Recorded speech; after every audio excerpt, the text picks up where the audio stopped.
The truth about South Africa's past is locked up in the memories of its people, but also in hundreds of thousands of files kept by the state and security forces. Victims and perpetrators have been and are telling their stories to the Truth Commission. But a special challenge to the Truth Commission is to find the other parts of the truth hidden inside these files, or those that were not destroyed. The apartheid state was a paranoid state. It tapped phones, it tailed vehicles, it had spies and informers everywhere who made reports that went into files that were kept on tens of organizations and thousands of individuals. Files such as this one, which includes copies of intercepted letters, transcripts of bugged phone conversations, and source reports. Then, files were accumulated in government departments, the Defence Force, military intelligence, police, and the security police. Now, what went into those documents is central to the work of the Truth Commission. But where are the files? We're aware of the fact that in the early 1990s there was if you like, a general cleaning operation. Motivated, so we're informed on the basis that much of that material is no longer relevant to current policing activities, particularly records of the security police. So there was fairly widespread destruction of material which now would be relevant, which at the time may have been deemed no longer relevant to policing in South Africa at the time. The TRC mandate requires the Commission to establish the extent of unauthorised destruction of documentation. From what we know so far, missing files range from ordinary police dockets to top-secret operational notes. Approximately 3 weeks ago, I saw documentation being destroyed by the police, and I assume that it was as a result of the Truth and Reconciliations Commission investigators' pending visit to the police station. Dit is al wat ek kan vertel. In 1992, the Harems Commission found that documentation relating to the CCB, quote, vanished like mist before the morning sun, unquote. When Ronnie Kasrils first took office, he asked for a briefing on the intelligence files of the past regime. He requested documents on a number of individuals. In the case of Joe Slovo, he found 2,000 pages of material. What we had coming out of the system was basically political, like a speech by Joe Slovo. Joe Slovo's election as Secretary General of the Communist Party, etc., but not the kind of information that one would term operational, how the Slovo family were kept under surveillance, the reports relating to that, anything that would point towards what happened to Ruth First in the end. So that kind of material was just no longer in existence. And yet many of the files do remain. It's very difficult for any bureaucracy the size of the South African state to ensure that every copy of every document is destroyed. There is also evidence of certain people who just chose not to destroy documents, that's all. They just didn't do it. They didn't carry it out, maybe for moral reasons. So the amazing thing is we have come across a lot of documentation which we are looking at in terms of our investigations. And ultimately that goes to the state archives. For the Department of Defense currently, it's got more than 35 linear kilometers of files. And these are not all centralized in one area. They spread throughout the commands, the bases, the units, the formations of the whole SANDF. Will the information those files contain solve the many mysteries that remain? Will we ever know who killed Robert Smith, who shot down Dulcie September, Anton Lubowski, or Rick Turner? Will we learn about the forces responsible for the brutal train violence that claimed hundreds of lives, or township massacres like that in Boipatong? What exactly did the Directorate of Covert Collections do? And what about the CCB?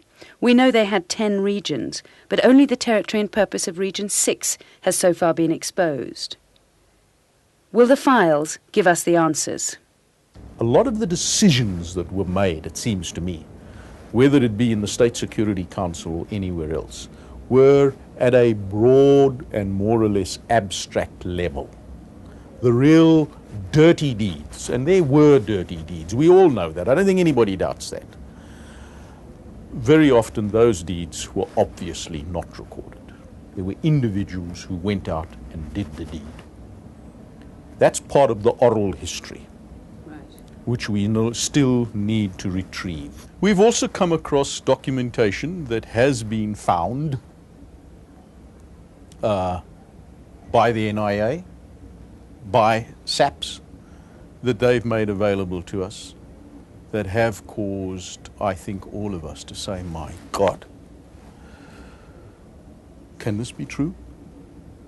Is this the extent to which the human race has allowed itself to sink?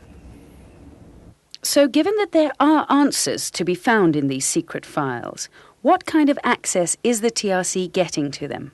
We have not had the ready cooperation of the SANDF, from the SANDF, that we've had from the other agencies. We need to say that. That's not a secret. And we are working at that. We're trying to get that sorted out. But it is something of a disappointment to us that we have not had full access to documentation from the SANDF to facilitate us in this armed forces hearing. Our documentation from the military is much more limited than from the other services, no question about that. Firstly, I can't comment as to whether or to how much the SAPS or the National Intelligence Agency have handed files over to the TRC. But I think one must realize that the Department of Defense and then the SANDF themselves are very, very aware of the obligation, the moral obligation and the duty that is imposed on us by the mere existence of the TRC. Plus, there's the legal obligation that's imposed on us by the TRC Act. So one can possibly understand the concerns, that there might be some concern on the part of the TRC, that there might be some lack of cooperation. But the fact remains is the SANDF, or the department, has gone out of its way to try and set up structures and mechanisms to facilitate TRC access to the military in its broadest sense, whether it be to files or to installations or to personnel. So I could understand if there was some concern, but I think the concern is probably overrated. Is there a chance that your generals are keeping things from you, the politicians, and us, the public? Well, in a sense, that's obviously the $64,000 question. We have had cooperation. At Dr. Bahrain's level, he talks positively about the cooperation he's had with General Meiring. I've brought them together, and that's been stated. But the proof of the pudding is, as they say, in the eating. And until we can determine as closely as possible to that where that material is, what the situation is, if it's just vanished, that's as a result of those decisions I referred to and those actions that were taken. Clearly the TRC feels that there's information to be gained. I've tried to find information. One's got to put in tremendous hours, but there must be the cooperation. And quite frankly, my mandate from the Minister of Defence, Joe Modise, is to crack this, to find a way so that the TRC at the end of the day can say, well, we understand why it went a bit slowly, but in the end we were able to obtain the material we wanted, or to look where the material should have been in existence, except that, as had been reported, this particular material went down the tubes pre-94. Other than that, the old saying, you can take a horse to water, but you can't make it drink, that's the issue. Meantime, the TRC researchers have their work cut out for them, going through 20 linear metres of State Security Council files and minutes. We decided to test the new transparency by applying for access to read portions of those State Security Council files. The National Archives responded immediately, saying they would first have to get clearance from the National Intelligence Agency. 3 days later, we received our reply. Permission granted.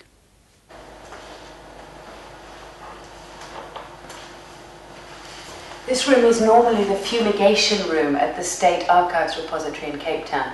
Right now it's serving as the storage space for these State Security Council files, which are being worked through by the Truth Commission researchers.